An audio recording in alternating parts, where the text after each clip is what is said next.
Mounted கன் artillery system modern வார்ஃபேர்ல ரொம்ப முக்கியமான ஆயுதங்கள்ல இதுவும் ஒன்று. இந்த ரஷ்யா யுக்ரைன் போர்க்களத்தை எடுத்து பார்த்தீங்க அப்படின்னா இரண்டு படை வீரர்களும் ஃபர்ஸ்ட் பேட்டில் ஃபீல்டில் அடிக்கக்கூடிய டார்கெட்டே என்ன அப்படின்னு பார்த்தீங்கன்னா இந்த கன் மவுண்டட் ஆர்ட்டிலரி சிஸ்டம்ஸ் தான். அந்த அளவுக்கு ரொம்ப முக்கியமான ஆசெட் இது போர்க்காலத்தில். அப்படிப்பட்ட இந்த மவுண்டட் கன் ஆர்ட்டிலரி சிஸ்டம்ஸை உள்நாட்டில் உருவாக்குறதுக்கு நம்ம முயற்சி பண்ணியிருந்தோம். அந்த முயற்சியில் இப்போ நம்ம வெற்றி அடைஞ்சிருக்கோம். இந்த வெற்றியை நம்ம சிம்பிளாக சொல்லிட முடியாது. ஏன் அப்படின்னு பார்த்தீங்கன்னா உலகத்தோட one of the most capable and most cheapest platform நம்ம உருவாக்கியிருக்கிற இந்த சிஸ்டம் தான். டிஆர்டிஓவின் அறிவிப்புப்படி சீனர்களோட சிஸ்டமை கம்பேர் பண்ணுறப்ப இதோட நம்பகத்தன்மை மற்றும் இதோட ப்ரொடக்ஷன் காஸ்ட் மிக மிக மிக கம்மியாக இருக்குது. அதை பற்றி தான் இன்றைக்கான காணொலியில் நம்ம பார்க்க போகிறோம். நான் உங்கள் ஆகாஷ், தமிழ் பொக்கிஷம் வழங்கும் டிபி டிஃபென்ஸ். முதல் விஷயம், vehicle research and development establishment டிஆர்டிஓவில் இருக்கக்கூடிய ஒரு முக்கியமான பிரிவு. இந்த பிரிவு தான் இந்த கன் மவுண்டட் ஆர்ட்டிலரி சிஸ்டம்ஸை உருவாக்கியிருக்காங்க. 155 mm பேரலை கொண்டது தான் இந்த மவுண்டட் ஆர்ட்டிலரி சிஸ்டம்ஸ்.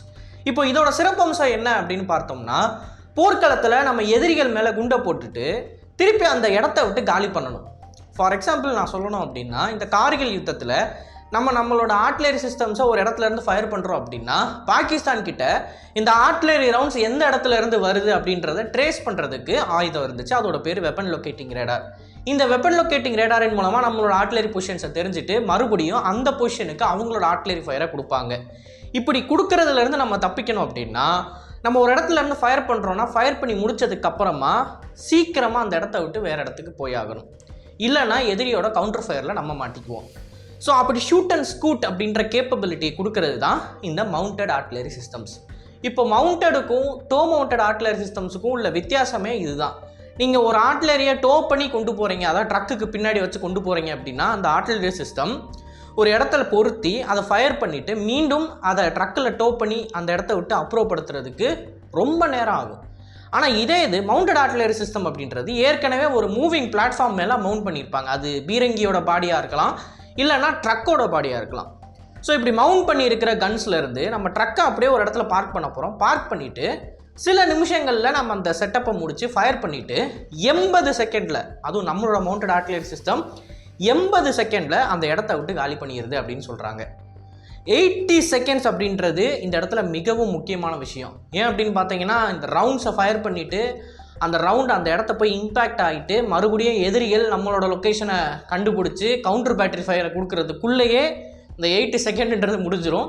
நம்ம அந்த இடத்த விட்டு காலி பண்ணிட்டு போயிடுவோம். அந்த அளவுக்கு ஒரு கேப்பபிலிட்டியை கொடுக்கறது தான் இந்த சிஸ்டம். இப்போ இந்த சிஸ்டம் உலகத்தில் நிறைய நாடுகள் உருவாக்கிக்கிட்டு இருக்காங்க. அமெரிக்கன்ஸ் கிட்ட இருக்குது, ஃப்ரெஞ்சுக்காரங்கிட்ட இருக்குது, ஸ்வீடிஷ் கன் சிஸ்டம் ஒன்று இருக்குது. ஐரோப்பாவில் ஒன் ஆஃப் தி பெஸ்ட் அப்படின்னா சாபோட ஸ்வீடிஷ் கன் சிஸ்டம் தான். ஆனால் ஸ்வீடிஷ்காரங்க உருவாக்குற இந்த மவுண்டட் கன் சிஸ்டமோட காஸ்ட்ன்றது கிட்டத்தட்ட $10.7 மில்லியன் ஒரு யூனிட்டோட விலை. அண்டு சீனர்களோட சிஸ்டம்ஸ் அப்படின்னு பார்த்தோம்னா SH-15 வருது. இந்த SH-15மே $2.7 மில்லியன். சைனீஸ் உலகத்திலேயே மிகவும் சீப்பான ஆயுதங்களை உருவாக்குறதுக்கு பெயர் போனவங்க. அவங்களோட சிஸ்டமோட விலை $2.7 மில்லியன். அண்ட் அதோட range 55 kilometre most maximum range. ஆனால் அந்த ரேஞ்சை வந்து அச்சீவ் பண்ணுறதுக்கு அவங்க ராக்கெட் ப்ரோப்பல்ட் அம்யூனிஷனை ஃபயர் பண்ணாத மட்டும்தான் அச்சீவ் பண்ண முடியும். மித்தபடி 30லேருந்து 40 கிலோமீட்டர் அதிகபட்ச ரேஞ்ச். இதே சிஸ்டமை தான் பாகிஸ்தானியர்களும் பயன்படுத்திக்கிட்டு இருக்காங்க. நம்ம ஆப்ரேஷன் சிந்தூரில் கூட ஈஸ்டர்ன் பார்டரை நோக்கி இந்த SH-15 அவங்க நகர்த்தினதை பற்றி நம்ம ஏகப்பட்ட காணொலிகள் போட்டிருப்போம். ஸோ பாகிஸ்தானியர்கிட்டையும் இந்த சிஸ்டம் இருக்குது. இப்போது இந்த சிஸ்டமை கம்பேர் பண்ணுறப்ப நம்ம சிஸ்டம் எந்த இடத்துல வேறுபடுது அப்படின்னு பார்த்தீங்கன்னா, நம்மளோட இந்திய இராணுவத்துக்கு என்ன தேவை அப்படின்றத புரிஞ்சுக்கிட்டு அந்த ஃபீச்சர்ஸை மட்டுமே கொடுத்து அதற்கூடவே ரோபஸ்டான மெக்கானிக்ஸ். இப்போது ஒரு ஹியூண்டாய் இனோவா எடுத்துக்கிட்டிங்க அப்படின்னா one of the most reliable cars. ஆனால் அதில் ஃபீச்சர்ஸ் அந்தளவுக்கு இருக்காது, டெக் அந்தளவுக்கு இருக்காது. ஆனால் 10 லட்சம் கிலோமீட்டர் ஓடும் வண்டி. அதே இது நீங்கள் ஜெர்மன் கார்ஸ் எடுத்துக்கிட்டிங்க அப்படின்னா, ஃபோக்ஸ் வேகனில் ஜெட்டா அந்த மாதிரி கார்ஸ்லாம் எடுத்துக்கிட்டிங்கன்னா ஃபீச்சர்ஸ் அவ்வளோ ஃபீச்சர்ஸ் இருக்கும், என்ஜினோட பர்ஃபார்மன்ஸ் நல்லாயிருக்கும். ஆனால் 10 லட்சம் கிலோமீட்டர்லாம் அது ஓடாது. இங்கே இதுதான் கீ டிஃப்ரென்ஸு. ஒரு டாக்ஸி டிரைவர்கிட்ட நீங்கள் இனோவா தான் கொடுக்கணும்.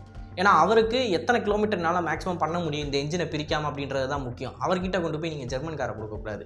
இன்னொருத்தனுக்கு பர்ஃபார்மன்ஸ், என்ன மாதிரி ஆளுங்களுக்கு பர்ஃபார்மன்ஸ் தான் முக்கியம். என்கிட்ட இனோவா கொடுக்கக்கூடாது, ஜெர்மன் காரை தான் கொடுக்கணும். ஸோ இங்கே நான் என்ன சொல்ல வரேன் அப்படின்னா, யூசரோட தேவை என்ன அப்படின்றத புரிஞ்சுக்கிட்டு அவங்களுக்கான எக்ஸாக்ட் ப்ராடக்டை இந்த இடத்துல vehicle research and development establishment உருவாக்கியிருக்காங்க அப்படின்றது தான் நம்ம பார்க்கணும். இது சீசர் மாதிரியோ இல்லை ஸ்வீடிஷ் சிஸ்டம்ஸ் மாதிரியோ ரொம்ப அட்வான்ஸ்டானதெல்லாம் கிடையாது. ஆனால் நம்மளோட நாட்டு வீரர்களுக்கு நம்மளோட டெரைனுக்கு என்ன தேவை அப்படின்றத கரெக்டாக vehicle research and development establishment கொடுத்துருக்காங்க. அப்படி கொடுத்ததுனால தான் உலகத்திலேயே சீப்பான எக்யூப்மெண்ட்ஸை உருவாக்குறதுக்கு பெயர் போன சீனர்களை கம்பேர் பண்ணுறப்ப இந்த சிஸ்டமோட காஸ்ட் ரொம்ப கம்மியாக இருக்குது. வெறும் 1.74 மில்லியன். 2.1 மில்லியன் எங்கே இருக்குது, 1.74 மில்லியன் இது எங்கே இருக்குது. ஸோ அந்த அளவுக்கு நம்ம இந்த சிஸ்டமை காஸ்ட் எஃபெக்டிவாக உருவாக்கியிருக்கோம். அண்ட் இந்த சிஸ்டமையும் SH-59 நான் சைட் பை சைடு கம்பேரிஷனில் போடுறேன். நீங்கள் பார்த்தீங்கன்னா உங்களுக்கு வித்தியாசம் தெரியும். அதை கம்பேர் பண்ணுறப்ப இந்த சிஸ்டமோட ஸ்டாண்ட்ஸ்லேருந்து இந்த சிஸ்டமில் இருக்கிற அந்த ஒரு அதை பார்த்தாலே உங்களுக்கு அந்த ப்ரீமியம்னஸ் தெரியும். பட் இருந்தாலும் இதோட காஸ்ட் ரொம்ப கம்மி. இப்போது இந்த சிஸ்டமை உருவாக்குனதுக்கு அப்புறமா இதை யார் மேனுஃபேக்சர் பண்ண போகிறா இந்தியாவில் அப்படின்னா, ஃப்ரண்ட் ரன்னராக இருக்கிறது கல்யாணி குரூப். இது எல்லாரும் எதிர்பார்த்த ஒரு விஷயம் தான். கல்யாணி தான் ஜெயிப்பாங்க எனக்கு தெரிஞ்சு. ஏன்னா அவங்களுக்கு ஏற்கனவே இந்த மாதிரி ஆர்ட்டிலரி சிஸ்டம்ஸ் எல்லாத்துலேயும் மேனுஃபேக்சர் பண்ணுறதுக்கு ரொம்ப பெரிய எக்ஸ்பீரியன்ஸ் இருக்குது. அது மட்டும் இல்லாமல் இந்தியாவில் அவங்களோட ப்ராடக்ட்ஸை கொடுக்குறதுக்கு முன்னாடியே குளோபல் லெவலில் அவங்க எக்ஸ்போர்ட் பண்ண ஆரம்பிச்சிட்டாங்க. ஸோ எனக்கு தெரிஞ்ச கல்யாணி குரூப்புக்கு தான் இந்த கான்ட்ராக்ட் போகும். 307 மவுண்டட் ஆர்ட்டிலரி கன் சிஸ்டம்ஸை மேனுஃபேக்சர் பண்ணுறதுக்கு கல்யாணி கோட் பண்ணியிருக்கிற தொகை 700 கோடி. இருக்கிறதுல அவங்க தான் சீப்பஸ்ட் பிட்டர். ஸோ மேனுஃபேக்சரிங் சரி கல்யாணி குரூப்பால் பண்ணி கொடுத்துட முடியும். இதோட டிசைனிங்கும் சரி DRDO மற்றும் VDRE சூப்பராக பண்ணியிருக்காங்க. இப்போ பாக்கி இருக்கிறது என்ன அப்படின்னு பார்த்தீங்கன்னா ஆர்மியோட யூசர் ட்ரையல்ஸ். இந்த இடம் தான் ரொம்ப த்ரில்லிங்கான இடம். ஏன் அப்படின்னு பார்த்தீங்கன்னா இந்தியாவோட டெரைன் வந்து ரொம்ப பெருசு.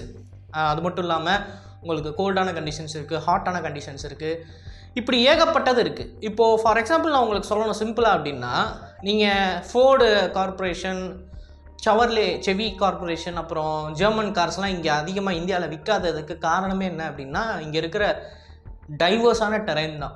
இப்போ ஜெர்மன் கார்ஸ் வந்து அங்கே உருவாக்குறப்ப அது ஒரு கிளைமேட்டிக் கண்டிஷனுக்கு உருவாக்கியிருப்பாங்க. இந்த ஃபியூயல் அவங்களுக்கு கிடைக்கும். அதாவது 95 ஆக்டேன் ஃபியூயல்ன்றது மினிமமாக அவங்களுக்கு அங்கே கிடைக்கக்கூடிய ஒரு ஃபியூயல் சிஸ்டம்.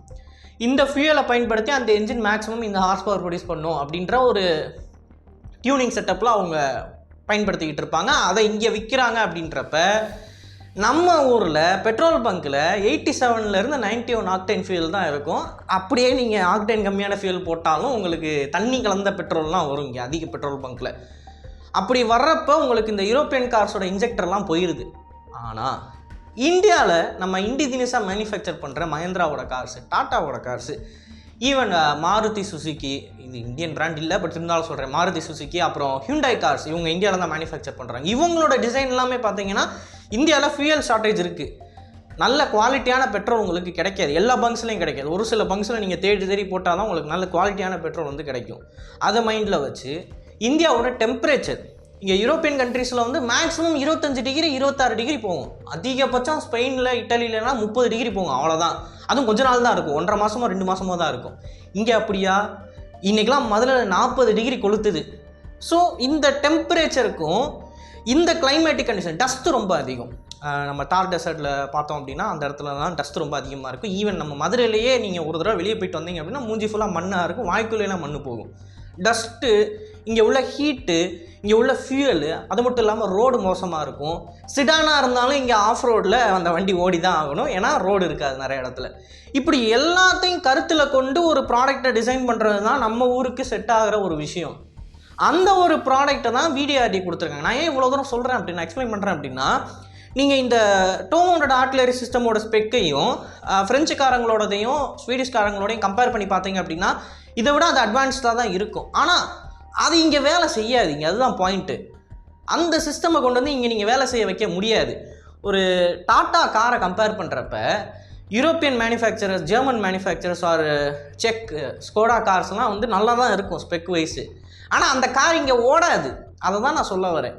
ஸோ சிஸ்டம்ஸை வந்து கம்பேர் பண்ணுறப்ப நம்மளோட டெரைனுக்கு ஏற்ற மாதிரி நம்ம மேனுஃபேக்சர் பண்ணால் மட்டும்தான் அது நமக்கு சூட் ஆகுன்றது என்னோட மைய கருத்து. ஸோ ஆன் பேப்பர் நம்ம பார்க்கறத விட இங்கே உள்ள டெரைன் கண்டிஷன்ஸை கருத்தில் கொண்டு நம்ம டிசைன் பண்ணோம்னா தான் நமக்கு கரெக்டாக இருக்கும். ஸோ அதுபடி இந்தியன் ஆர்மியோட யூசர் ட்ரையல்ஸ் வந்து எப்படி இருக்குன்னு பார்த்தீங்கன்னா -4 டிகிரிலேருந்து +45 டிகிரி வரைக்கும் அவங்க செக் பண்ணி பார்ப்பாங்க. யோசிச்சு பாருங்கள், -4லேருந்து +45 டிகிரி. அந்த டிகிரி செல்சியஸில் எல்லாத்துலேயுமே இது கரெக்டாக ஒர்க் பண்ணணும். அது மட்டும் இல்லாமல் மண் புழுதின்னு சொல்லி எல்லா இடத்துலையும் இது கரெக்டாக ஒர்க் ஆகணும். இப்படி எல்லாம் வெரிஃபை பண்ணி தான் இது ஆர்மியில் இண்டெக்ட் பண்ணுவாங்க. அடுத்த வருஷம் இந்த இண்டெக்ஸ் ப்ராசஸ் ஸ்டார்ட் பண்ணிடுவாங்க அப்படின்றது இந்த இடத்துல நம்ம முக்கியமாக பார்க்க வேண்டியது. ஸோ ஃபீச்சர்ஸ் அப்புறம் அதோட சுப்பீரியாரிட்டின்றதை விட சர்வைவபிலிட்டி தான் போர்க்களத்தில் ரொம்ப முக்கியமான ஒன்று. அதாவது உங்களுக்கு மெயின்டெனன்ஸ் ப்ராப்பராக பண்ண முடியாது, பேட்டில் ஃபீல்டில் எப்படி வேணால் என்ன மாதிரி வேணால் நீங்கள் யூஸ் பண்ணுற மாதிரி இருக்கும். ஸோ அந்த இடத்துல வந்து சர்வைவபிலிட்டி தான் ரொம்ப முக்கியம் டெக்னிக்கல் ஸ்பெசிஃபிகேஷன்ஸை விட. ஸோ அதுபடி இந்த சிஸ்டம் வந்து ஒன் ஆஃப் தி பெஸ்ட்டாக இருக்குது உலகத்தில், காஸ்ட் எஃபெக்டிவாக இருக்குது அப்படின்றது என்னோட கருத்து. உங்களோட கருத்து என்ன அப்படின்றத மறக்காமல் கமெண்ட்ஸில் பதிவிடுங்க. அண்ட் இது போல் நிறைய தகவலை தெரிந்து கொள்ள டிபி நியூஸ் பேஜை ஃபாலோ பண்ணிக்கோங்க. நல்லது இப்போ இருந்து நல்ல சமுதாயத்தை இருக்கும். நன்றி, வணக்கம்.